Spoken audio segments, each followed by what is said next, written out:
హృదయపూర్వకమైన ప్రేమ వందనాలు తెలియపరుస్తాం. చాలా సంతోషం. వందనాలని మీరు బాగా పెద్దగా చెప్తున్నారు. ఆ, మంచిది. ఈ ఉదయకాల వేళలో దైవ గ్రంథం నుండి నిన్న మనము ధ్యానం చేసిన అంశంలో సమూయేలు మొదటి గ్రంథం 30వ అధ్యాయం. సమూయేలు మొదటి గ్రంథం 30వ అధ్యాయం 6వ వచనం నుండి మనం చదువుదాం. 30వ అధ్యాయం 6వ వచనం నుండి.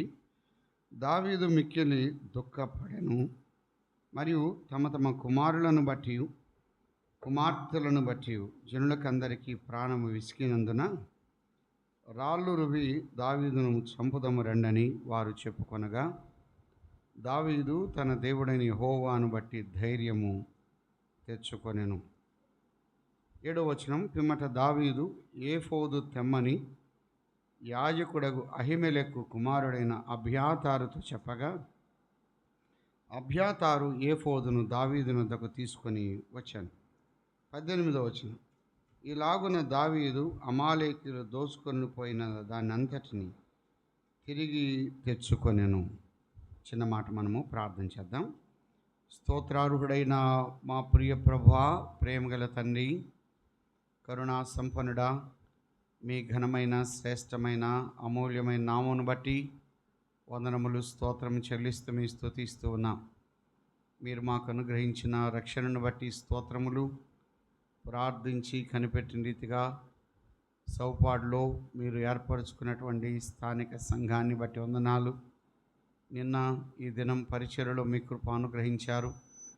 రాత్రి మీ దాసులు ఎహెస్కేల్ లివింగ్స్టన్ అన్నగారిని, ప్రకాష్ రాజ్ అన్న గారిని ఉపయోగించి మీరు అందించిన సువార్త సందేశాన్ని బట్టి వందనాలు. నిన్నటి రాత్రి ఇద్దరు తీర్మానం చేసి ఉండగా వారిని స్థిరపరిచి బలపరచండి. ఈ ఉదయకాల వేళ ప్రారంభ కూడికలో మీ కృప అనుగ్రహించమని ప్రార్థన చేస్తూ ఉన్నాం. పాటల రూపంలో మిమ్మల్ని గానం చేయడానికి మీ కృప అనుగ్రహించారు.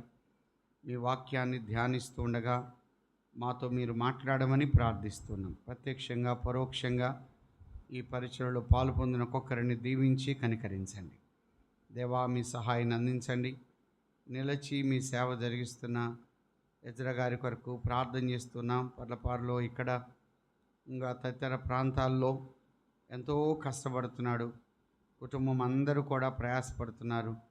అవసరాలు అక్కర్లన్నింటిలో కూడా చాలిన దేవుడిగా నడిపించే దేవా, కనికరించండి. మీ దీనదాసుని సేవను పరిచయను వర్ధిల్ల చేయమని ప్రార్థన చేస్తూ ఉన్నాం. ఈ యొక్క ఉదయకాల వేళలో మీ వాక్యము ద్వారా మాతో తడపమని, మమ్మల్ని పురుకొల్పమని, ప్రోత్సహించమని, ఈ నిష్ప్రయోజకుడిని అల్పుణ్ణి మరుగుపరిచి మీ ఆత్మతో నింపి ఏ నేలకు ఏ విత్తనం అవసరమో మీరే అందించమని సమస్త మహిమ ఘనత మీకు ఆరోపిస్తూ వాక్యమైన యేసు క్రీస్తు ప్రభు నామమున స్తోత్రం చెల్లించి ప్రార్థించి అడిగి వేడుకుంటున్నాము తండ్రి, ఆమేన్. నిన్న సమూయేలు మొదటి గ్రంథం 30వ అధ్యాయంలో దావీదు ఫిలిస్తీన్ల ప్రాంతమైన సిగ్లకు అనే ప్రాంతంలో ఉన్నాడు. అక్కడ రాజు ఆకీషు. సిగ్లకులో ఉన్నప్పుడు దావీదు ఫిలిస్తీన్లతో కలిసి ఇశ్రాయేలుతో యుద్ధం చేయడానికి పూనుకున్నాడు, కానీ అది అక్కడున్న సర్దారులకు ఇష్టం లేకుండా పోయింది. అందుకే 29వ అధ్యాయం 6వ వచనం. కాబట్టి ఆకీషు దావీదుని పిలిచి, యెహోవా జీవముతోడు నీవు నిజముగా యథార్థపరుడవై ఉన్నావు. దండులో నీవు నాతో కూడా సంచరించుట నా దృష్టికి అనుకూలమే. నీవు నా యుద్ధకు వచ్చిన దినము నుండి నేటి వరకు నీ యందు ఏ దోషమును నాకు కనబడలేదు, కానీ సర్దారులు నీ యందు ఇష్టము లేక ఉన్నారు. కాబట్టి వారికి ఇష్టం లేదయ్యా, నువ్వు రాకూడదు అని చెప్పినప్పుడు సరే దావీదు తిరిగి వెళ్ళాడు. 3వ దినమున రాగా సిగ్లకు తగలబెట్టబడింది. అమాలేకీయులు దండెత్తి వచ్చి దోచుకున్నారు. నిన్న మనం చూసాం అమాలేకీయులు ఎటువంటి వారు, అమాలేకీయుల యొక్క పోలికలు మనం గమనించగలిగాం. అమాలేకీయులు అనగా శరీరానుసారులు. అమాలేకీయులు అనగా వారు అపవాదికి సంబంధించినటువంటి వారు. అటువంటి దృక్పథం అపవాదిలో ఉన్నాయి. వాడు అటువంటి వాడు. అమాలేకీయులు శత్రువులు దేన్ని దోచుకుంటారో 4 విషయాలు మనం చూసాం. ఒకటి ఏం దోచుకుంటారు? ఆహారము దోచుకుంటారు. రెండవది ఆయుధాలు దోచుకుంటారు. మూడవది ఆస్తిని దోచుకుంటారు. నాలుగవది దేన్ని ఉపయోగిస్తారు? అగ్నిని ఉపయోగిస్తాడు. అంటే అగ్ని ఉపయోగిస్తే ఏమైంది? మొత్తము కాలిపోద్ది. కాబట్టి అగ్ని ఉపయోగిస్తే అంతా కూడా వికారంగా మారిపోద్ది. కాబట్టి అగ్నిని ఉపయోగిస్తాడు. ప్రారంభ దినాల్లో కూడా నెబుకద్నెజరు ఐగుప్తు మీదకి వచ్చి యెరూషలేము మీదకి వచ్చి అలాగనే నష్టపరిచిన విధానం మనం చూస్తూ ఉన్నాం. కాబట్టి శత్రువు చేసే చివరి పని ఏంటంటే అగ్నిని ఉపయోగించి మొత్తము దాన్ని ఏం చేస్తున్నాడు? తగలబెడుతున్నారు. కాబట్టి ఆ విధంగా పూర్తిగా నష్టపరిచినటువంటి వాడు శత్రువు. కాబట్టి శత్రువుకు అవకాశం ఇవ్వాలే కానీ కాల్చేవాడు. దినవృత్తాంతములు 2వ గ్రంథం 36వ అధ్యాయం. దినవృత్తాంతములు 2వ గ్రంథం 36వ అధ్యాయం 19వ వచనం. అదియుగాక కల్దీయులు దేవుని మందిరమును తగులబెట్టి అని అన్నాడు. చివరికి ఏం చేశాడు? మందిరము తగులబెట్టబడింది. యెరూషలేము ప్రాకారమును పడగొట్టి దాని యొక్క నగరులన్నిటినీ కాల్చి వేసిరి అని అన్నాడు.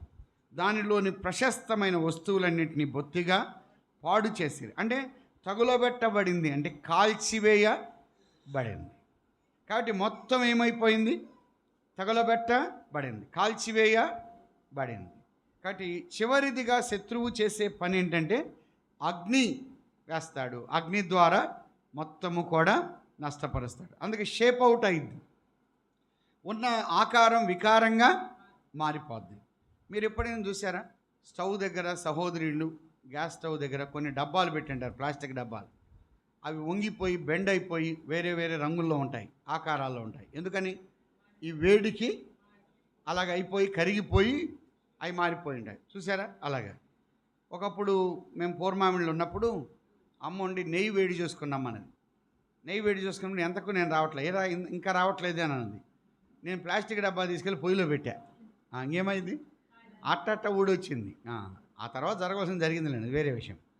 కాబట్టి చాలాసార్లు ఈ పొయ్యి దగ్గర పెట్టినవి కాలిపోయినవి, కొంతమంది చేతులు కాళ్ళు కాలిపోతాయి, ముఖము కాలిపోద్ది. ఎలా మారిపోద్ది? వికారం. అంటే ఫైనల్గా అపవాది లేకపోతే శత్రువు చేసే పని ఏంటంటే పనిని కాల్చివేస్తాడు. పనిని ఏం చేస్తాడు? కాల్చివేస్తాడు. ఆ కుటుంబం కాల్చివేయబడింది. లేకపోతే ఆ సిగ్లకులో మొత్తము కూడా తగులబెట్టబడింది. గుడారాలు కానీ డేరాలు కానీ వారి యొక్క వస్తువులు కానీ అన్నీ ఏమైపోయాయి? కాలి. అందుకు దావీదు ఏం చేస్తున్నాడు? మిక్కిలి దుఃఖపడ్డాడు. తర్వాత దావీదుతో ఉన్నవారు ఏం చేశారు? ఇక ఏడ్చుటకు శక్తి లేకపోవునంతగా ఏడుస్తున్నారు. ఏడ్చినా కూడా దాన్ని మరలా వారు పొందలేరు. కాబట్టి శత్రువు ఒకటి ఆహారం అనగా వాక్యము లేకుండా చేస్తాడు, వాక్య కొరత తీసుకొస్తాడు, వాక్యము బోధించకుండా చేస్తాడు, వాక్యం వినకుండా చేస్తాడు. రెండవది ఆయుధాలు తీసివేస్తాడు. ఆయుధాలు తీసివేసినప్పుడు శత్రువు ఇంక ఏమాత్రము కూడా వారు జయం పొందుతాడు కానీ మనం విజయము పొందలేము. మూడవది ఆస్తి పాడు చేస్తాడు. ఉన్న ధనాగార నిల్వలన్నీ కూడా పాడైపోతాయి. నాలుగవది అగ్నిని ఉపయోగిస్తాడు. ఇది పరిస్థితి ఏర్పడింది. దావీదు ఏం చేస్తున్నాడు? ఒక 3 విషయాలు ఈ ఉదయం మనం ఆలోచన చేద్దాం. 30వ అధ్యాయం, సమూయేలు మొదటి గ్రంథం 30వ అధ్యాయం, 30వ అధ్యాయంలో 2వ వచనం. మొదటి వచనం ముగింపులు ఏమన్నాడు? అమాలేకీయులు దండెత్తి వచ్చి సిగ్లక్ మీద పడ్డారు, కొట్టి దానిని తగుల పెట్టారు. 2వ వచనం, గనులనేమి అల్పులనేమి అందులో ఉన్న ఆడువారినందరినీ చెరపట్టుకొని చంపక వారిని తీసుకొని వెళ్ళిపోయి ఉండేది. 3వ వచనం, దావీదును అతని జనులను పట్టణమునకు వచ్చి అది కాల్చబడి ఉన్నటయు తమ భార్యలను కుమారులను కుమార్తెలు చెరలోనికి కొనిపోబడి ఉన్నటయు చూచి అని అన్నాడు. ఒకటి ఏంటంటే పరిస్థితులు మారాయి. ఏం మారాయి? పరిస్థితులు మారాయి. దావీదు తిరిగి అక్కడ ఫిలిస్తీన్ల ప్రాంతానికి వెళ్ళి లేకపోతే ఆకీషు రాజుతో కలిసినప్పుడు పరిస్థితులు బాగున్నాయి. తిరిగి వచ్చిన చూడగా ఏమైపోయాయి? పరిస్థితులు మారిపోయాయి. ఇంతకు ముందున్న పరిస్థితులు ఇప్పుడు లేవు. ఇంతకుముందు ఆశాజనకంగా ఉన్నాయి, ఇప్పుడు నిరాశగా ఉన్నాయి. ఇంతకుముందు సంతోషంగా ఉన్నాయి, ఇప్పుడు ఎలా ఉన్నాయి? దుఃఖంగా. ఇంతకుముందు సమృద్ధిగా ఉన్నాయి, ఇప్పుడు ఎలా మారాయి? అంత కొరత ఏర్పడింది.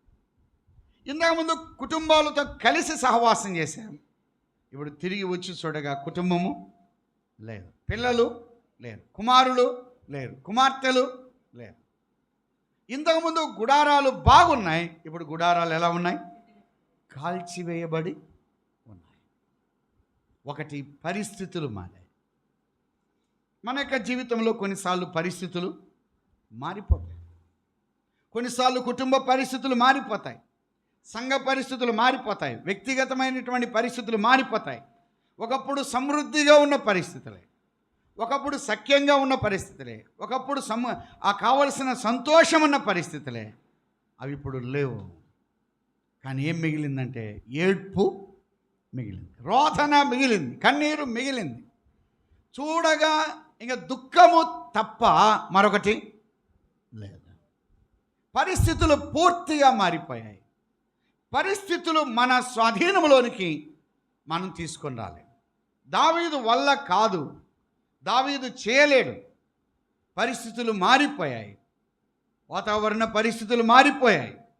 కొన్నిసార్లు చూడండి, సంఖ్యాకాండంలో తీనక్కర్లేదు కానీ 13-14 అధ్యాయంలో అక్కడ ఉన్నటువంటి 10 మంది చెడ్డ సమాచారం తెచ్చారు, 2 మంచి సమాచారంతో వచ్చారు. అంతవరకు బాగున్న పరిస్థితులు ఇప్పుడు అందరి చేతులు ఏమున్నాయంటే రాళ్ళు ఉన్నాయి. మోషేను కానీ అహరోను కానీ అక్కడున్న వారిని చంపడానికి పూనుకున్నారు. ఎవరైతే మంచి సమాచారం తెచ్చారో వారిద్దరిని కూడా చంపడానికి ఈ ప్రజలందరి చేతులు ఏమున్నాయి? రాళ్ళు. పరిస్థితులు మారిపోయాయి. సోదరుడా సోదరి, ఆలోచన చేద్దాం. ఒకప్పుడు ఉన్న పరిస్థితులు కొన్నిసార్లు ఉండవు. శత్రువు చేసే పని పరిస్థితులు మార్చివేస్తాయి. పరిస్థితులు మార్చివేయబడ్డాయి. ఆ పరిస్థితులు తేవడానికి మోషే అహరోనులు ఎంతో ప్రయత్నం చేశారు. కాలేబు యెహోషువాలు బట్టలు చించుకున్నారు, ఏడ్చారు, ప్రలాపించారు, రోధించారు, తిరిగి మామూలుగా అయ్యేంత వరకు ప్రయత్నం చేశారు. కానీ ఈ లోపుగా జరగవలసిన నష్టం జరిగిపోయింది.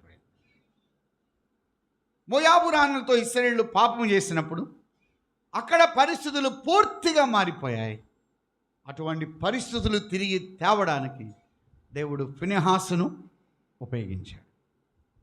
కొన్ని పరిస్థితులు చక్కబరచడానికి వరకు కొంతమందిని దేవుడు ఉపయోగిస్తూ వచ్చాడు. దైవగ్రంథంలో చాలా ఉన్నాయి. ఆ పరిస్థితులు తిరిగి తేవడానికి ఎథెన్సులో పరిస్థితులు సరిగా లేవు, ఈకోనిలో పరిస్థితులు సరిగా లేవు, దెసలోనికలో పరిస్థితులు సరిగా లేవు, ఫిలిప్పి పట్టణంలో పరిస్థితులు సరిగా లేవు. మాసిదోనియా సంఘాలు అన్నారు. మాసిదోనియా సంఘాలు అంటే 3 సంఘాలు. ఒకటి ఫిలిప్పి, రెండవది దెసలోనిక, మూడవది బెరయ. ఈ 3 స్థలాల్లో పరిస్థితులు అంత అనుకూలంగా లేవు. కానీ దేవుడు పరిస్థితులను ఏం చేశాడు? మార్చివేస్తాడు. పరిస్థితులు మార్చేవాడు ప్రభువే. కాబట్టి అనానుకూలమైన పరిస్థితులను అనుకూలంగా మార్చు. కొన్నిసార్లు మనం డిసప్పాయింట్ అవుతాం, మనం కృంగిపోతాం. ఎన్ని పరిస్థితులు మారిపోతున్నాయి. రాజకీయ పరిస్థితులు మారిపోతున్నాయి, ఉద్యోగ పరిస్థితులు మారిపోతున్నాయి, సంఘ పరిస్థితులు మారిపోతున్నాయి. పరిస్థితులు అన్నిటినీ చక్కజేసేవాడు ఎవరు? ప్రభువే. పరిస్థితులను మనం స్వాధీనంలోనికి మనము తెచ్చుకోలేము. వాతావరణాన్ని మనము మార్చలేము. గిబియోనులతో కలిసి యుద్ధం చేస్తున్నప్పుడు యెహోషువ సూర్యుడిని చంద్రుడిని ఆపగలిగాడు అంటే ఆ పరిస్థితి ఎవరు తీసుకొచ్చారు? దేవుడే తీసుకొచ్చాడు. అమ్మాయ్య, ఆలోచన చేద్దాం. పరిస్థితులు మారిపోతాయి, పరిస్థితులు మారాయి. అది ఎంత దుఃఖకరమైన పరిస్థితులు. వాళ్ళకి మిగిలింది ఏడ్పు మాత్రమే. కొన్నిసార్లు మనం ఏడ్చిన సందర్భాలు ఉన్నాయి, ప్రలాపించిన సందర్భాలు ఉన్నాయి, అంగలార్చిన సందర్భాలు ఉన్నాయి. అయ్యో నా కుటుంబ పరిస్థితి, నా ఆర్థిక పరిస్థితి, నా పిల్లల పరిస్థితి, నా భార్య పరిస్థితి, నా భర్త పరిస్థితి ఇలా మారిపోయింది అని రోధించిన స్థితిగతులు ఉన్నాయి, దుఃఖపడిన పరిస్థితులు ఉన్నాయి. ఒకటి, పరిస్థితులు మారిపోయాయి. రెండవది ఏది మారాయో చూద్దాం. సమూయేలు మొదటి గ్రంథం 30వ అధ్యాయం 6వ వచనం. 30వ అధ్యాయం 6వ వచనం. దావీదు మిక్కిలి దుఃఖపడెను.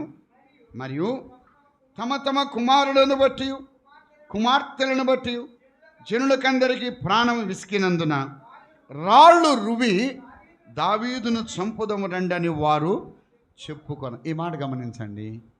రెండవది, ప్రజలు మారారు. ఒకటి ఏం మారింది? పరిస్థితులు మారాయి. గుర్తుపెట్టుకుందాం. రెండవది ఎవరు మారారు? ప్రజలు. ఈ దావీదు మీద రాళ్ళు వేయడానికి వచ్చింది ఎవరు? దావీదుతో ఉన్నవాళ్ళ, దావీదుకు వేరుగా ఉన్నవాళ్ళ? దావీదుతో ఉన్నవాళ్ళే. చూడండి, దావీదుతో ఉన్నవాళ్లే ఇప్పుడు దావీదు మీద ఏం చేస్తున్నారు? రాళ్ళు.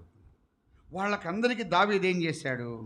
22వ అధ్యాయం, సమూయేలు మొదటి గ్రంథం 22వ అధ్యాయం మొదటి వచనం.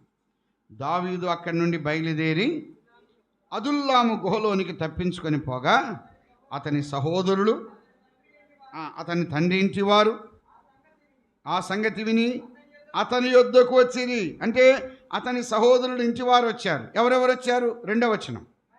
మరియు ఇబ్బంది గల వారిని ఆదరించాడు, అప్పులు చేసిన వారిని ఆదరించాడు, అసమాధానంగా ఉన్న వారిని ఆదరించారు. అతని యొద్ద కూడుకొనగా ఎంతమంది ఉన్నారు? అతని యొద్దకు ఎక్కువ తక్కువ మంది 400 మంది వచ్చారు. ఎంతమంది వచ్చారన్నాడు? 400 అన్నాడు. 27వ అధ్యాయం 27వ అధ్యాయం 400 మాత్రమే కాదు, 2వ వచనం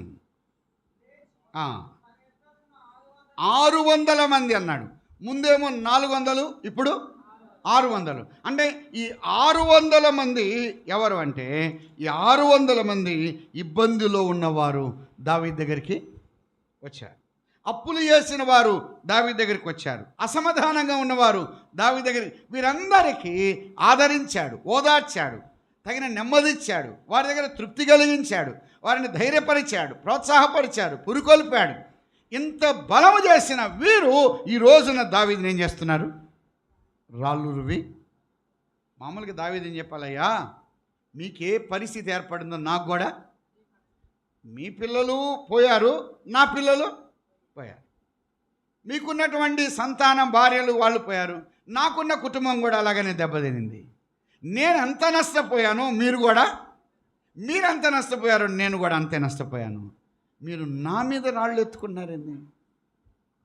మీరు నా మీద రాళ్ళు అంటే దావీదు ద్వారా మేలు పొంది, దావీదు ద్వారా క్షేమం పొంది, దావీదు ద్వారా ఎంతో అభివృద్ధిలోకి వచ్చిన వారు ఇప్పుడు దావీదు మీద ఏం చేస్తున్నారు?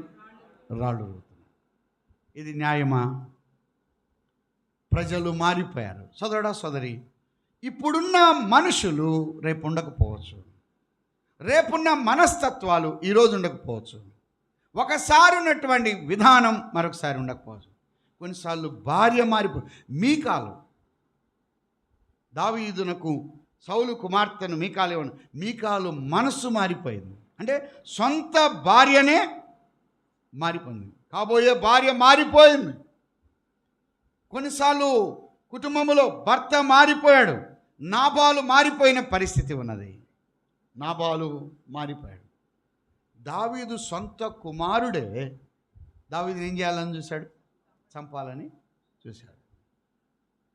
అంటే ప్రజలు మారిపోయారు, సొంత వారే మారిపోయారు. అందుకే దావీదు అంటున్నాడు, 3వ కీర్తన రాస్తూ ఒక మాట అన్నాడు. దావీదు చెప్పింది. దావీదు 3వ కీర్తన రాస్తూ 5వ చరణం, లేకపోతే యెహోవా నాకు ఆధారము కావున నేను పండుకొని నిద్రపోయి మేలుకొందును, 10,000 మంది దండెత్తి నా మీదికి వచ్చి మోహరించినను నేను భయపడనన్నాడు. 3వ కీర్తన పైన సన్నక్షరాలు చదవయ్యా. అబ్షాలోమును తన కుమారుని ఎదుటి నుండి పారిపోయినప్పుడు దావీదు రచించిన, అంటే కుమారుడి దగ్గర నుంచి పారిపోతున్నాడు దావీదు. కింద 6వ వచనంలో ఏమన్నా అంటే నేను భయపడను అంటున్నాడు. పారిపోతున్న వ్యక్తికి భయం ఉందా? భయం లేదా? మళ్ళీ పైన ఏమంటున్నాడు? పారిపోతున్నాడు. మళ్ళీ కింద ఏమన్నాడు? భయపడాను. అంటే ఏంటి? పారిపోతున్నాడు. ఇప్పుడు ఒకడు అన్నాడంట, రే మీకు అందరికీ భయం అయితే నా చుట్టూ పండుకోండిరా అన్నాడంట. అసలు పడుకోవాల్సింది ఎవడికి భయం? ఇడికే. మీ అందరికీ భయం అయితే నా చుట్టూ పడుకోండి అన్నాడు. అసలు భయం ఇడికే. కాబట్టి ఈ దావీదేమో పారిపోతున్నాడు, మళ్ళీ ఏమంటున్నాడు, నేను భయపడిన అన్నాడు. అంటే సైన్యానికి కానీ ఎవరికి భయపడ్డు కానీ ఇంట్లో కొడుకు అంటే భయం. కొంతమంది ఇంటికి వెళ్ళాలంటే కొడుకు అంటే భయం, కూతురు అంటే భయం, భార్య అంటే భయం, భర్త అంటే భయం.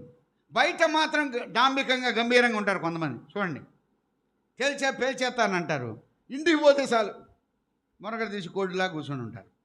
ఎందుకని అంత భయం? అబ్షాలోమే మారిపోయాడు, సొంత కొడుకే మంత్రి అహితోపేలు మారిపోయాడు, షిమీ మారిపోయాడు. కాబట్టి ఈ రోజున ఇక్కడ ఉన్నటువంటి ప్రజలు మారిపోయారు. అందరి చేతులు ఏమున్నాయి? రాళ్ళు ఉన్నాయి. వాస్తవంగా దావీదు ద్వారా మేలు పొందిన వారు ఇప్పుడు దావీదును చంపాలని ప్రయత్నం. నిజంగా దావీదుకి ఏం చేయాలో అర్థం కాదు. కొన్నిసార్లు మనకేం అర్థం కాదు. మనం ఇంత క్షేమంగా ఇంత మేలుకరంగా ఉంటే మనకే ఇంత కీడ, మనకే ఇంత నష్టమా, మనకే ఇంత హాని కలిగిస్తున్నారా అని దావీదు ఎంతగా బాధపడ్డాడు. ఉన్నవారు కోల్పోయారన్న ఆ దుఃఖం ఉన్నదా? రెండవది, తనతో ఉన్నవారు రాళ్ళు రువుతున్నారా? అరే, తనతో ఉన్నవారైనా ఆదరిస్తారేమో అంటే వారు కూడా ఆదరించలేకపోయారు. మేలు పొందిన తర్వాత కీడు తలపెట్టడం అది విశ్వాస యొక్క స్వభావము కానే కాదు. అందుకే దినవృత్తాంతములో ఒక మాట మనం చూద్దామా? దినవృత్తాంతములు 2వ గ్రంథం 24వ అధ్యాయం. దినవృత్తాంతము 2వ గ్రంథం 24వ అధ్యాయం 20వ వచనం. అప్పుడు దేవుని ఆత్మ యాజకుడు యెహోయాదా కుమారుడైన జకర్యా మీదికి రాగా అతడు జనుల ఎదుట నిలవబడి, మీరెందుకు యెహోవా ఆజ్ఞలను మీరుచున్నారు? మీరు వర్ధిల్లరు. మీరు యెహోవాను విసర్జించిదిరి గనుక ఆయన మిమ్మును విసర్జించున్నాడని దేవుడు సెలవిచ్చున్నాడను. అందుకు వారు అతని మీద కుట్ర చేసి రాజు మాటను బట్టి యెహోవా మందిరపు ఆవరణము లోపల రాళ్ళు రువి అతన్ని చావగొట్టారు. 22వ వచనం. ఈ ప్రకారం రాజైన యోవాషు జకరియా తండ్రి అయిన యెహోయాదా తనకు చేసిన ఉపకారమును మరిచిన వాడై అతని కుమారుణ్ణి చంపించాడు. అతడు చనిపోయినప్పుడు యెహోవా దీన్ని దృష్టించి దీన్ని విచారణకు తెచ్చునుగాక అన్నాను.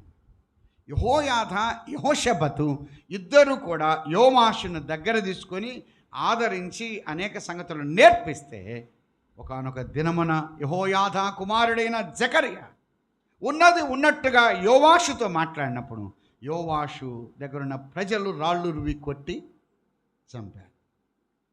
జకరియా ఎంత, యెహోయాదా ద్వారా ఈ యోవాషు ఎంతో మేలు పొందాడు. మేలు పొందిన వాడై ఉపకారాన్ని మరిచిపోయి అతని కుమారుణ్ణి చంపించాడు.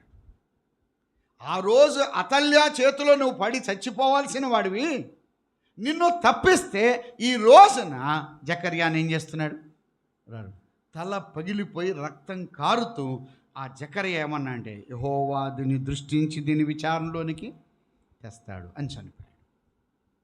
ఉపకారము పొందినటువంటి ఆ యొక్క యోవాషు యెహోయాదా కుమారుడైన జకర్యాను ఏం చేశాడు?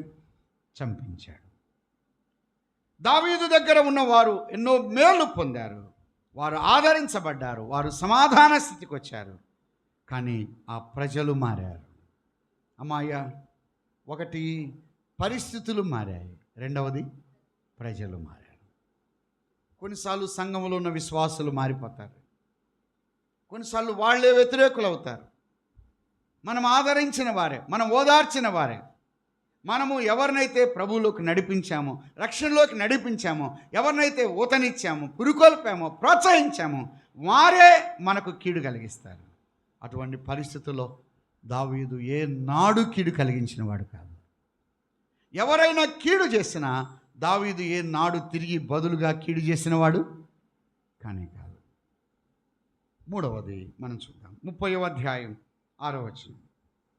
దావీదు మిక్కిలి దుఃఖపడెను, మరియు తమ తమ కుమారులను బట్టి కుమార్తెలను బట్టి జనులకందరికీ ప్రాణం విసికినందున రాళ్ళు రువి దావీదును చంపుదము రండని వారు చెప్పుకొనగా దావీదు తన దేవుడైన యెహోవాను బట్టి ధైర్యము తెచ్చుకున్నాడు. ఈ మాట గమనించండి. మూడవది, పరిస్థితులు మారాయి, ప్రజలు మారారు, కానీ ప్రభు మారారు. ఇదెంత మాట! ఇది మనకు ఒక ధైర్యాన్ని ఇస్తుంది. పరిస్థితులు మారుతాయి, ప్రజలు మారుతారు, కానీ ప్రభు మారాడు. అందుకే అన్నాడు, తన ధైర్యం ఎవరు? తన ధైర్యం ఎవరు? దావీదుకు ధైర్యం ఎవరు? తన భార్యలు కాదు. దావీదుకు ధైర్యం ఎవరు? తనకున్న ఆస్తి కాదు. దావీదుకున్న ధైర్యం ఎవరు అంటే తనకున్నవారు కాదు. ఎప్పుడైనా విశ్వాస జీవితంలో మన ధైర్యం ఎవరంటే మన ప్రభువే. అమ్మాయ, ఎప్పుడు మనము సేవా జీవితంలో కానీ ఏ పరిస్థితుల్లో దిగులు పడకూడదు. మనను ధైర్యపరిచేవాడు ప్రభువే. ఒక ఉదాహరణ, సమూయేలు తిమోతికి రాసిన 2వ పత్రికలో ఒక మాట చదువుదాం. అపోస్తలుడైన పౌలు తిమోతికి రాసిన 2వ పత్రిక 4వ అధ్యాయం.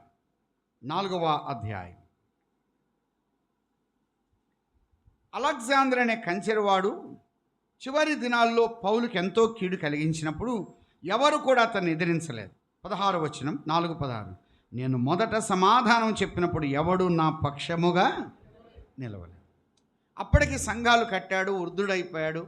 తర్వాత నీరో చక్రవర్తి జైలు గదిలో ఉంచాడు. అది చివరి దినాలు. నీరో చక్రవర్తి జైలు గదిలో ఉన్నటువంటి ఆ గదిలో ఉంచిన సందర్భంలో చాలా బలహీనుడిగా ఉన్నాడు. కంటి జబ్బు ఉన్నది, శరీరం అంతా వికారంగా మారిపోయింది, బాధ ఉన్నది. ఒకవైపున ఇతను కీడు కలిగించాడు, కానీ ఎవరు నా పక్షమున నిలవలేదు. అందుకే అంటున్నాడు, ఇది వారికి నేరముగా ఎంచబడకుండునుగా. కాబట్టి వాళ్ళు ఎంత చేసినా మనం వాడిని ఏమి అనకూడదు. 17వ వచనం, అయితే నా ద్వారా సువార్త పూర్ణముగా ప్రకటింపబడు నిమిత్తము అన్యజనులందరూ దాని విను నిమిత్తం ప్రభువు నా ప్రక్క నిలిచి. తిమోతి, నా ప్రక్క నిలిచింది ఎవరు? నా పక్షమున, ఒకటి అంకేసి కిందేమన్నారు, నా పక్షమున ఉండి నన్ను బలపరచాడు. అలా అయితే నా ప్రక్కనున్నది ఎవరు? నా ప్రభువు నా ప్రక్కనున్నాడు. తిమోతి, దేమా నా ప్రక్కన లేడు. లూకా ఉన్నాడు, కానీ లూకా నా ప్రక్కన కాదు. మనుషులు నా ప్రక్కన లేరు, కానీ ప్రభువు నా ప్రక్కన ఉన్నాడు, నా పక్షమున ఉన్నాడు. పిల్లారా, నిన్న కూడా మనం ఆలోచన చేశాం. మనము ప్రభు పక్షమున ఉంటే ప్రభు మన పక్షమున ఉండాడు. క్లిష్ట పరిస్థితిలో దానియేలు ప్రభు పక్షమున సాక్షిగా జీవించాడు. దావీదుకు క్లిష్ట పరిస్థితి వచ్చినప్పుడు దానియేలు పక్షం ఎవరున్నారు?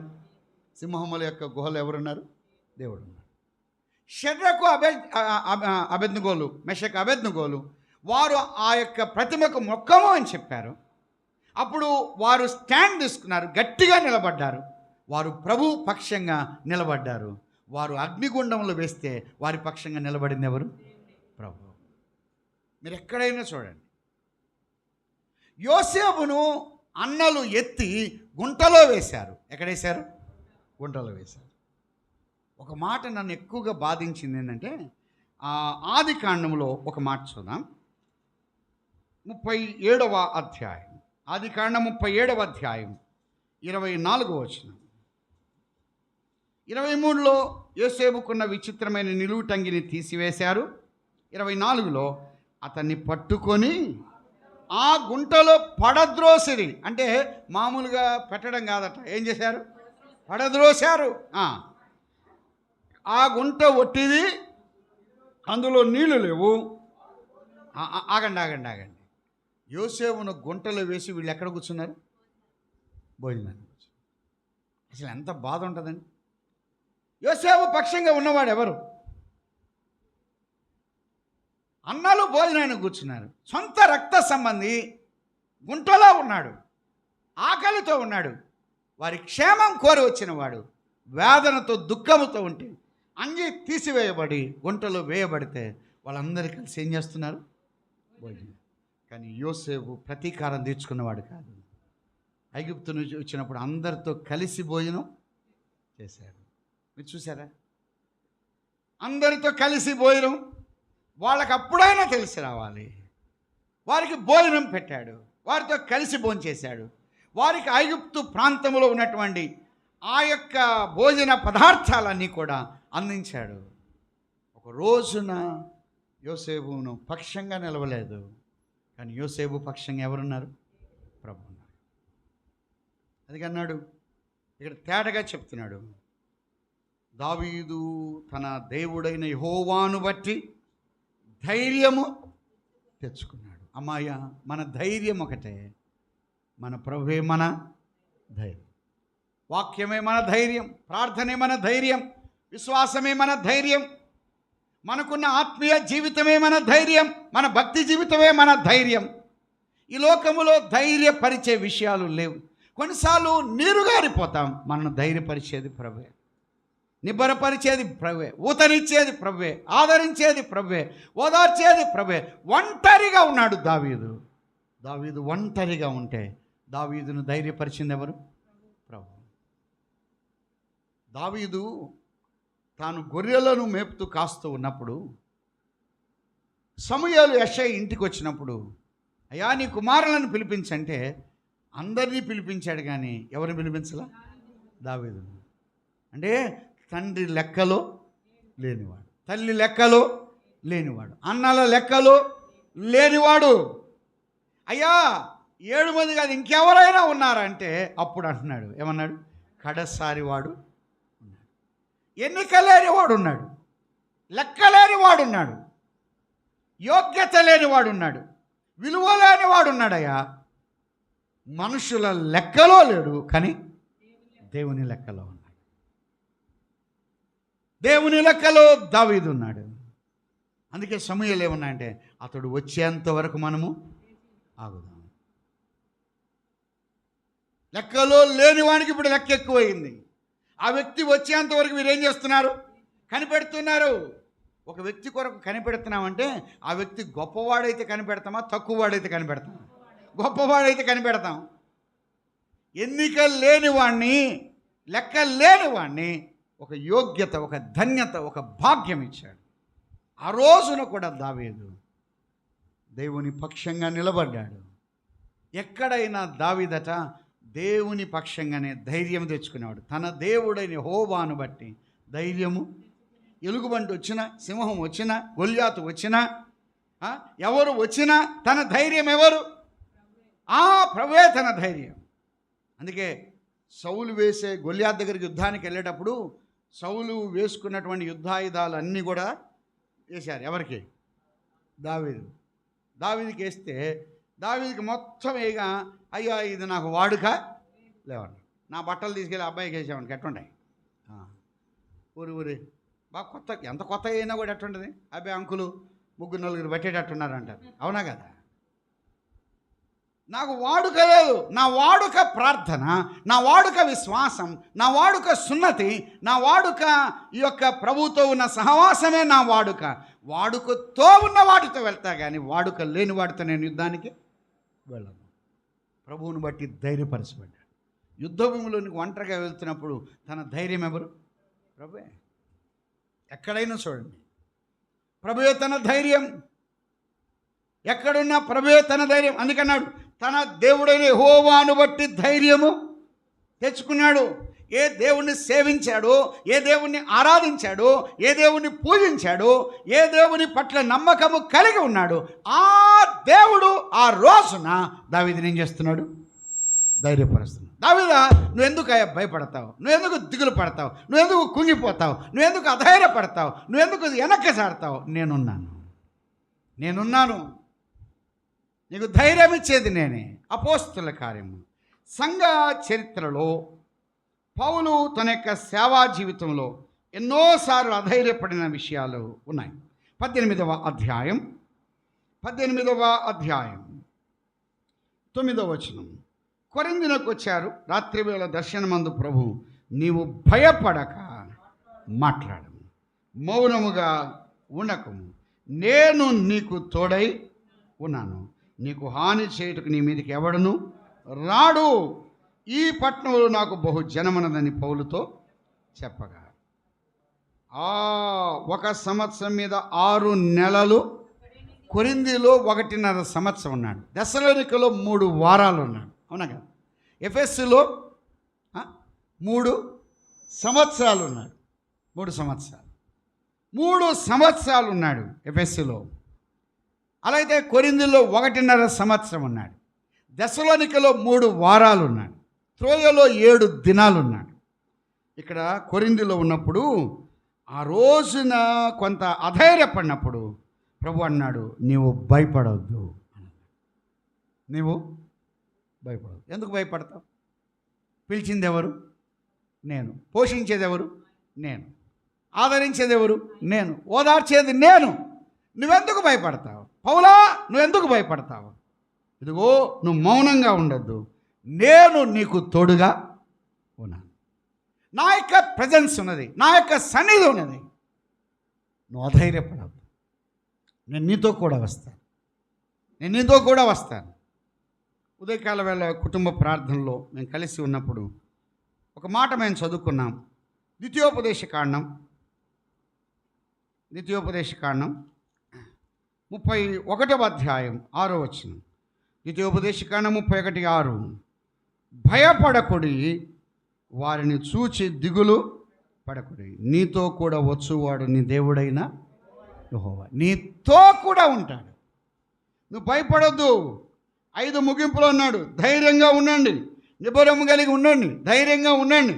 నీతో కూడా వచ్చువాడు నీ దేవుడైన యెహోవా. అమ్మాయ, ఏ దేవుడిని అయితే సేవిస్తున్నామో ఆ దేవుడు మనతో ఉంటాడు. ఏ దేవుడిని ఆరాధిస్తున్నామో ఆ దేవుడు మనతో ఉంటాడు. ఏ దేవుని మీద మనసు పెట్టుకున్నామో ఆ దేవుడు మనతో. దావీదు నమ్మకం ఒకటే, ఎక్కడున్నా, ఏ పరిస్థితిలో ఉన్నా నా దేవుడు ఎవరి పక్షంగా ఉంటాడు? నా పక్షంగా ఉంటాడు. అలాగైతే ఒకటి, ప్రజలు పరిస్థితులు మారాయి. రెండవది, ప్రజలు మారారు. మూడవది, ప్రభువు మారలేదు. ఆయన మార్పు లేనివాడు, ఆయన మారనివాడు అని అన్నాడు. మలాకీ గ్రంథం 3వ అధ్యాయం 6వ వచనం. మలాకీ గ్రంథం 3:6. యెహోవానైన నేను మార్పు లేని వాడను అని అన్నాడు.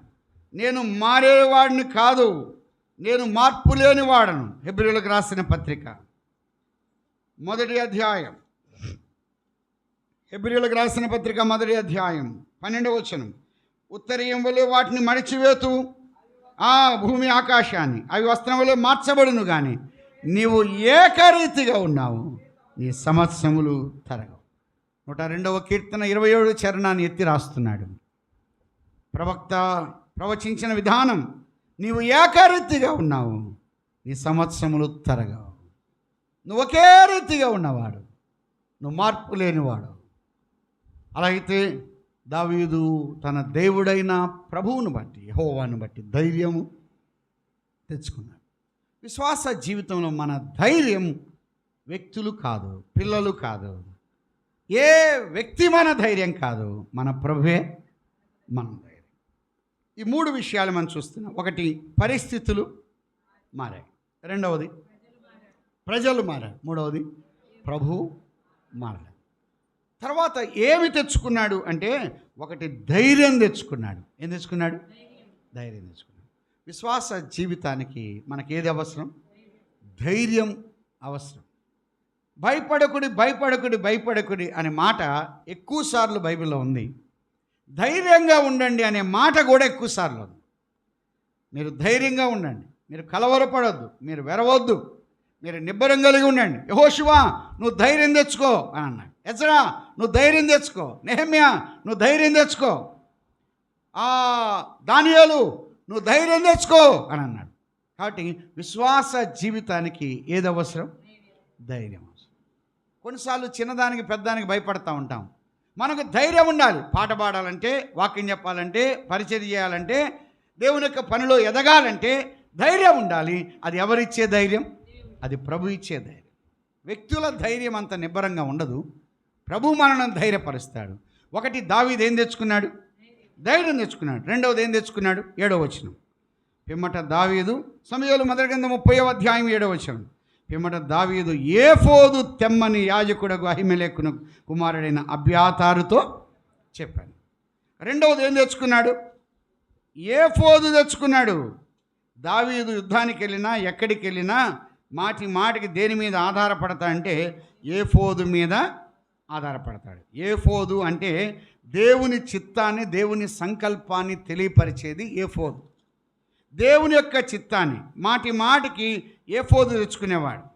ఏఫోదు ఏమని, అయ్యా యుద్ధానికి వెళ్ళాలా లేదా, తరమాలా లేదా, వారిని పట్టుకోవాలా లేదా, వారిని కలవాలా లేదా అని అడిగేవాడు. అప్పుడు ఏఫోదుని తెచ్చుకొని ప్రభు దగ్గర అడిగి వెళ్ళాడు. దేవుని దగ్గర విచారించేవాడు. ఏఫోదు అనేది దేవుని చిత్తానికి సాదృశ్యం. ఏఫోదు అనేది ప్రార్థనా జీవితానికి సాదృశ్యం. సమూయేలు మొదటి గ్రంథం 23వ అధ్యాయం 2వ వచనం. సమూయేలు మొదటి గ్రంథం 23:2. అంతటా దావీదు, నేను వెళ్ళి ఈ ఫిలిస్తీయులను హతము చేయుదునా అని యెహోవా యొద్ద విచారణ చేయగా, యెహోవా, నువ్వు వెళ్ళి ఫిలిస్తీయులను హతము చేసి కెయిలాను రక్షించమని దావీదునకు సెలవు ఇచ్చాను. కాబట్టి ఈ ఫిలిస్తీయులను నేను హతము చేస్తానా లేదా, నేను వెళ్ళాలా లేదా అని అడిగితే దేవుడు ఏమన్నాడు? నువ్వు వెళ్ళమన్నాడు. కొన్నిసార్లు వెళ్ళమంటాడు, కొన్నిసార్లు వద్దంటాడు. అపోస్తుల కార్యం సంఘ చరిత్రలో ఒక మాట మనం చూద్దాం. పౌలు కూడా మాటి మాటికి దేవుని యొక్క సంకల్పం, దేవుని చిత్తం మీద ఆధారపడేవాడు. 16వ అధ్యాయం 6వ వచనం. 16:6 ఏమన్నాడు?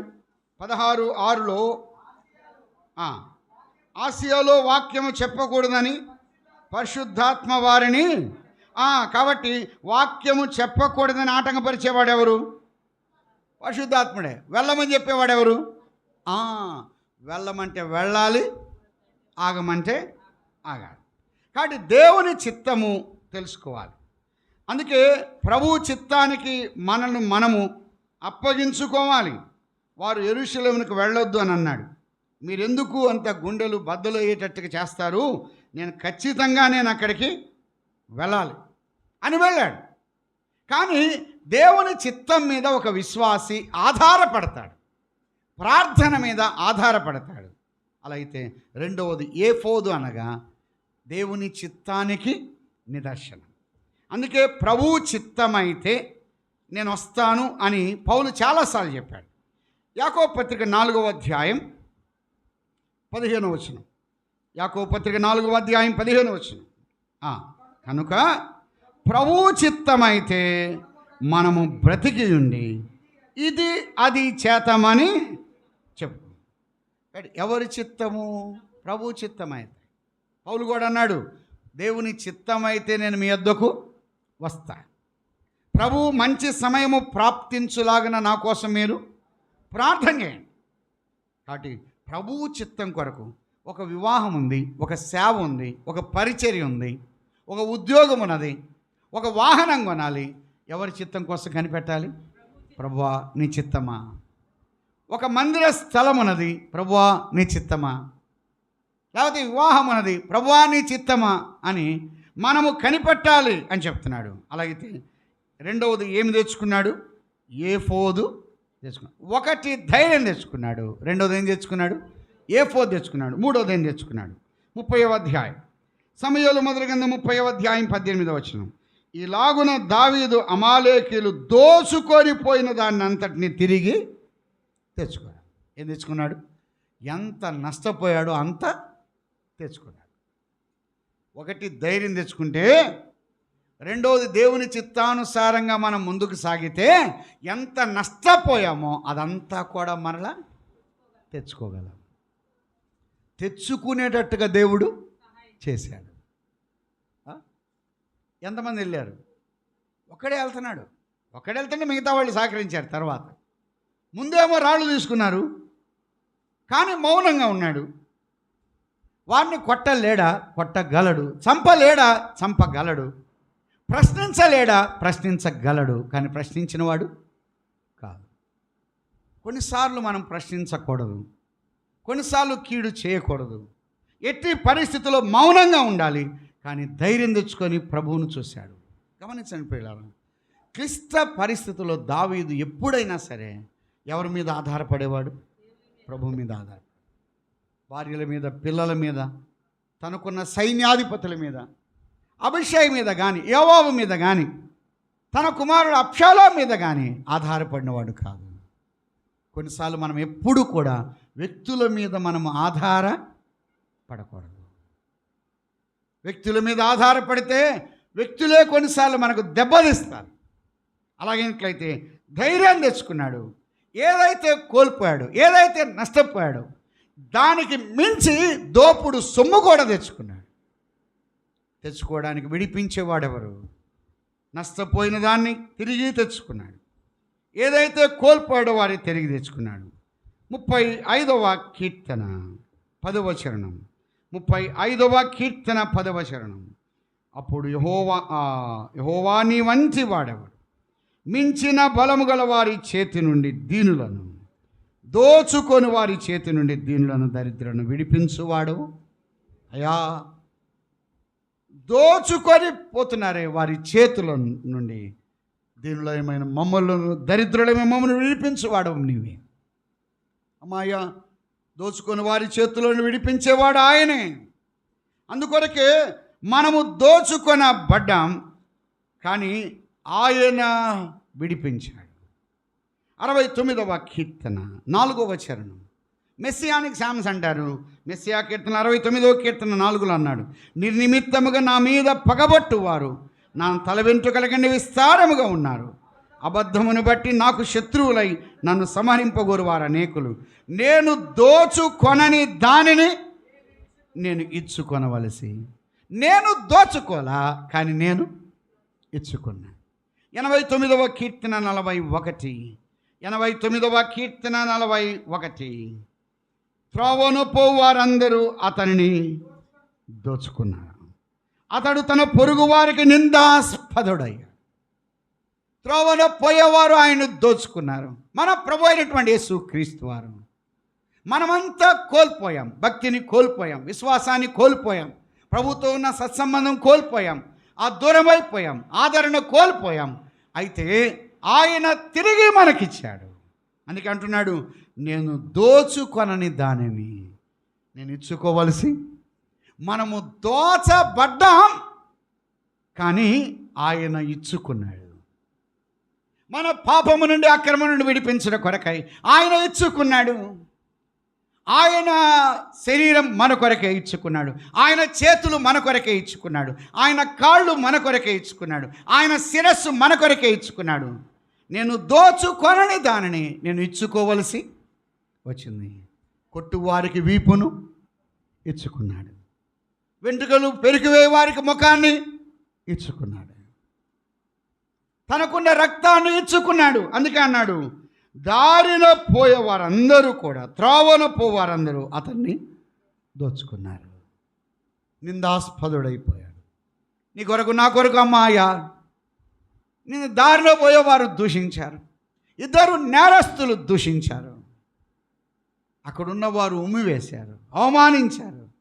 నేను ఇచ్చుకున్నా, నా వస్త్రాలు నేను ఇచ్చుకున్నా, నా బలాన్ని నేను ఇచ్చుకున్నా, నా శక్తిని నేను ఇచ్చుకున్నా, నాకున్న విలువలు నేను ఇచ్చుకున్నా, నా గౌరవం నేను ఇచ్చుకున్నా, తండ్రితో ఉన్న గొప్ప భాగ్యం, ఆ భాగ్యాన్ని నేను ఇచ్చుకున్నా. నేను దోచుకోలేదు. మనము దోచబడ్డాం, ఆయన ఇచ్చుకున్నాడు.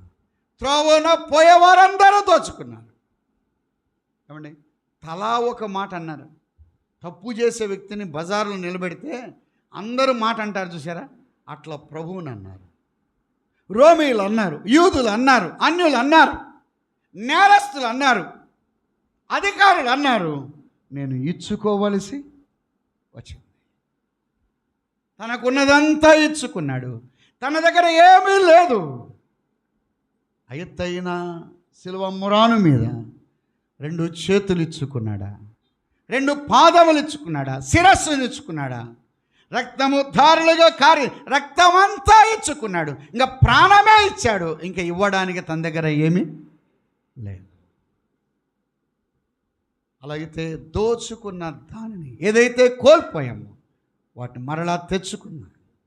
అందుకన్నాడు, దోచుకొనని దానిని నేను ఇచ్చుకోవలసి వచ్చింది. త్రోవన పో వారందరూ నన్ను దోచుకున్నారు.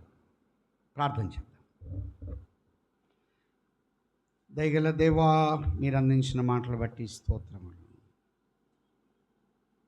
సిగ్లకులో కోల్పోయిన వాటన్నిటినీ తిరిగి తెచ్చుకున్న దావీదు యొక్క జీవితం మా ముందు ఉంచారు. అవును తండ్రి, పరిస్థితులు మారాయి, ప్రజలు మారారు, కానీ మీరు మారే దేవుడు కాదే. మీ ప్రేమ మారలేదు, మీ జాలి మారలేదు, మీ కరుణ మారలేదు. ధైర్యం తెచ్చుకున్నాడు, ఏఫోదు తెచ్చుకున్నాడు, కోల్పోయిన వాటిని తెచ్చుకున్నాడు. తెచ్చుకోవడానికి త్రోవ చూపించింది మీరే కదా అయ్యా. మేమన్నీ కోల్పోయాం, ఏడ్పే ఉంది, అంగలార్పే ఉంది, దుఃఖమే ఉంది. వాటిని తిరిగి అనుగ్రహించే దేవా మీకు స్తోత్రములు. ధైర్యపరిచేవారు మీరు, మీ వైపు చూస్తూ మేము ముందుకెళ్తున్నాం. తిరిగా వాక్యం మాట్లాడవలసిన మీ దాసులను బలపరిచి మీరు ఉపయోగించమని వాక్యమైన యేసుక్రీస్తు ప్రభు నామమున స్తోత్రం చెల్లించి ప్రార్థించి అడిగి వేడుకుంటున్నాము తండ్రి, ఆమేన్.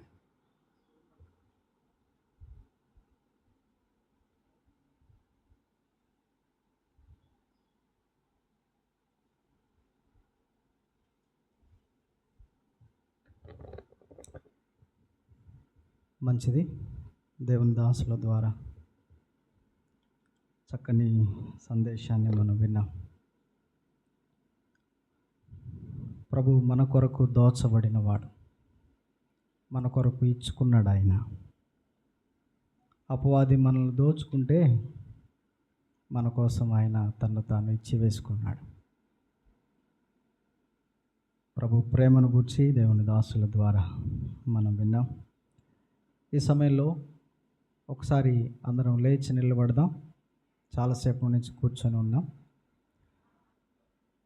ఒక పల్లవి, ఒక చరణం, లేక పల్లవి పాడేంత వరకు నిలబడి తర్వాత మీరు కూర్చోవచ్చు.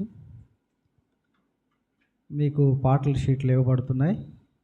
నిన్న తీసుకొని వారు, మరి ఈ పాటల షీట్లు అందని వారు తీసుకోనండి. ఇందులో నుంచి 6వ నెంబర్ పాటల షీట్లో నుండి 6వ నెంబర్ పాట పాడుకుందాం. ఏమి ఇవ్వగలనయ్యా నా యేసయ్యా నీవు చేసిన మేలులకై అనే కీర్తన పాడుకుందాం. పాటల షీట్లు ఇచ్చేవాళ్ళు మీ మధ్యకు వస్తున్నారు. చూడండి, మీకు అందకపోతే మీ చెయ్యి చూపించండి, అడిగి తీసుకోండి, ఉచితమే.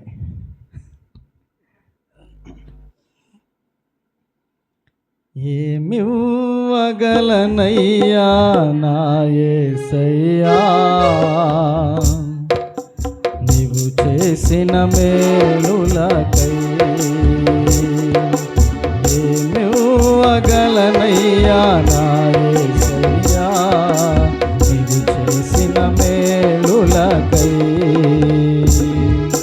నిన్ను గూర్చి లోకమంత చాటనా, ఊపిరి ఉన్నంత వరకు పాడనా. నిన్ను గూర్చి లోకమంత చాటనా, ఊపిరి ఉన్నంత వరకు పాడనా.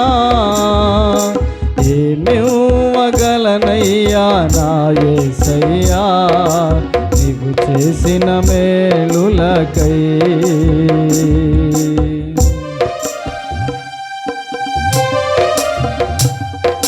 మంచినీళ్ళు ఇవ్వనన్నా, మంచినీళ్ళు ఇచ్చేవాళ్ళు త్వరగా మంచినీళ్ళు ఇచ్చేయండి. వాటర్ బకెట్లో తీసుకొని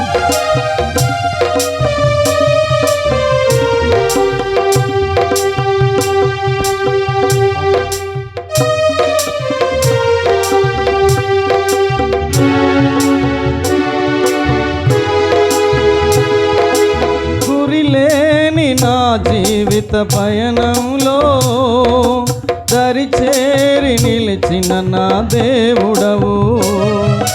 మతి లేక తిరుగుచున్న నన్ను శృతి చేసి నిలిపిన నా దేవుడవు. గురిలేని నా జీవిత పయనంలో దరిచేరి నిలిచిన నా దేవుడవు. మతి లేక తిరుగుచున్న నన్ను శృతి చేసి నిలిపిన నా దేవుడవు. ఎందుకింత నా పైన ఈ ప్రేమ, వర్ణించ వర్ణించలేను నా యేసయ్యా. ఎందుకింత నాపైన ఈ ప్రేమ, వర్ణించలేను నా యేసయ్యా. నిన్ను గూర్చి లోకమంత చాటనా, ఊపిరి ఉన్నంత వరకు పాడనా. నిన్ను గూర్చి లోకమంత చాటనా, ఊపిరి ఉన్నంత వరకు పాడనా. ఏమివ్వగలనయ్యా నా యేసయ్యా, నీవు చేసిన మేలులకై. ఏమివ్వగలనయ్యా నా యేసయ్యా, నీవు చేసిన మేలులకై.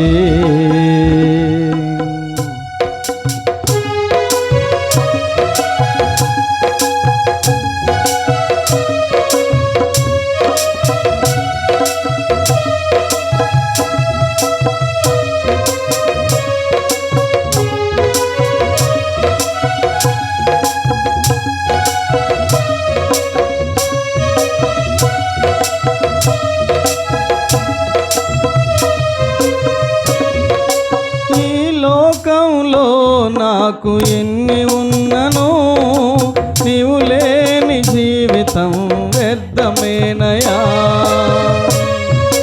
నీ సాక్షిగా ఇలలో బ్రతికెదనయ్యా, నీ చిత్తం నాలో నెరవేర్చుము దేవా.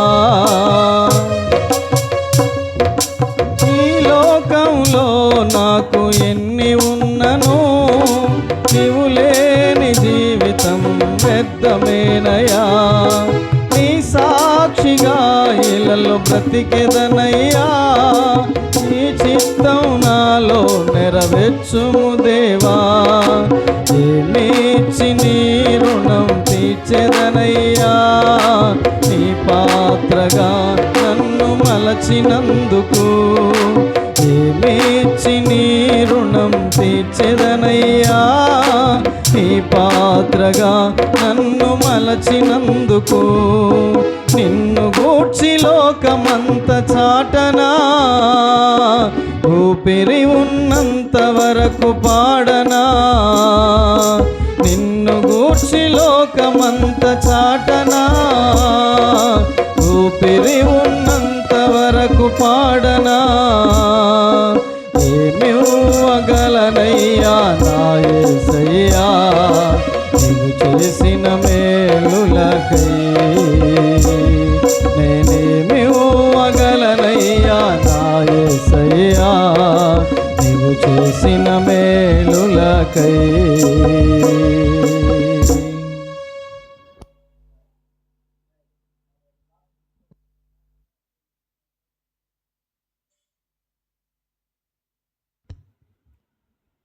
ప్రియులరా, మరి ఈ సమయంలో ఇరువురు దేవుని దాసులు ప్రార్థన చేస్తారు. తర్వాత దేవుని సేవకులు ఎహెస్కేల్ లివింగ్స్టన్ అన్న దేవుని వాక్యాన్ని మనకు అందిస్తారు.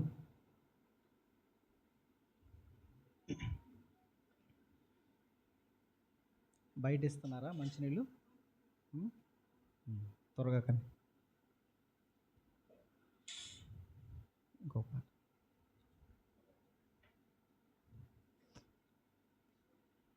మంచినీళ్ళు అయ్యేలోపు మరొక కీర్తన పాడుకుందాం. పాటల షీట్లో నుండి మొదటి పాట, అతి పరిశుద్ధుడా స్తుతి నైవేద్యము.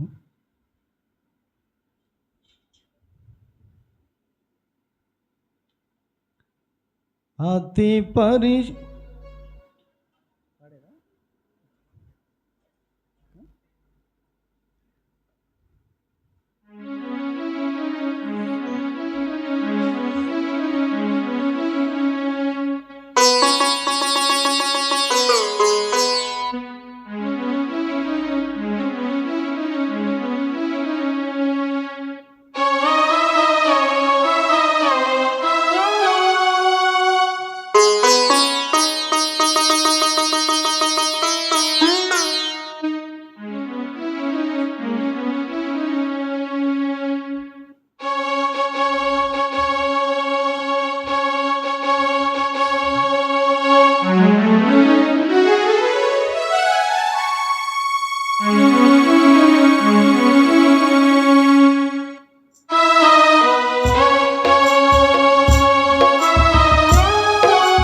అతి పరిశుద్ధుడా స్తుతి నైవేద్యము నీకే అర్పించి కీర్తింతును.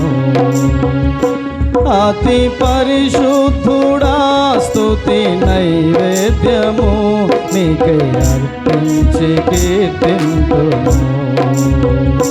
నీవు నా పక్షమై నన్ను దీవించగా, నీవు నా తోడువై నన్ను నడిపించగా, జీవితును నీ కోసమే ఆశ్రయమైన నా యేసయ్యా. జీవితును నీ కోసమే ఆశ్రయమైన నా యేసయ్యా. అతి పరిశుద్ధుడా స్తుతి నైవేద్యము నీకే అర్పించి కీర్తింతును.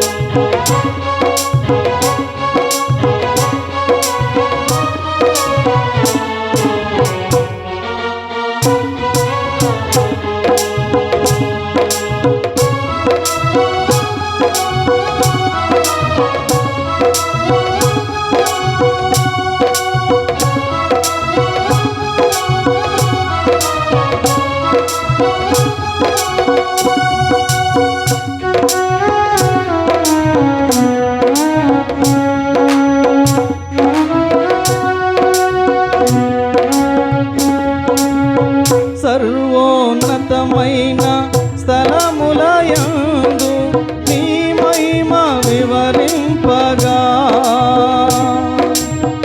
ఉన్నతమైన నీ సంకల్పము ఎన్నడూ ఆశ్చర్యమే.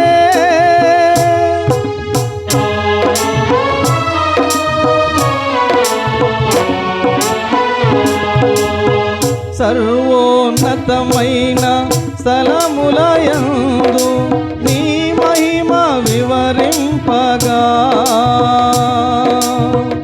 ఉన్నతమైన నీ సంకల్పము ఎన్నడూ ఆశ్చర్యమే. ముందెన్నడూ చవి చూడని సరికొత్తదైన ప్రేమామృతం, ముందెన్నడూ చవి చూడని సరికొత్తదైన ప్రేమామృతం నీలోనే దాచావు ఈనాటికై. నీ రుణం తీరదు ఏ నాటికి, నీలోనే దాచావు ఈనాటికై. నీ రుణం తీరదు ఏ నాటికి. అతి పరిశుద్ధుడా స్తుతి నైవేద్యము నీకే అర్పించి కీర్తింతును. అతి పరిశుద్ధుడా స్తుతి నైవేద్యము నీకే అర్పించి కీర్తింతును. నీవు నా పక్షమై నన్ను దీవించగా, నీవు నా తోడువై నన్ను నడిపించగా, జీవితును నీ కోసమే ఆశ్రయమైన నా యేసయ్యా. జీవితును నీ కోసమే ఆశ్రయమైన నా యేసయ్యా. అతి పరిశుద్ధుడా స్తుతి నైవేద్యము నీకే అర్పించి కీర్తింతును. తల వంచుదాం. ఈ సమయంలో తాడికొండ నుంచి మన మధ్యకు వచ్చినటువంటి దేవుని సేవకులు కోటేశ్వరరావు అన్న వచ్చి ప్రార్థనలు నడిపిస్తారు. ఆ తర్వాత మరణాత స్థానిక సంఘ సేవకులు శ్రీనివాస్ అన్న కూడా వచ్చి మరి ప్రార్థన చేస్తారు. ఇరువును దేవుని సేవకులు ప్రార్థన చేసిన తర్వాత ఎహెస్కేల్ లివింగ్స్టన్ అన్న దేవుని వాక్యాన్ని మనకు అందిస్తారు. శ్రద్ధగా దేవుని మాటలు విందాం.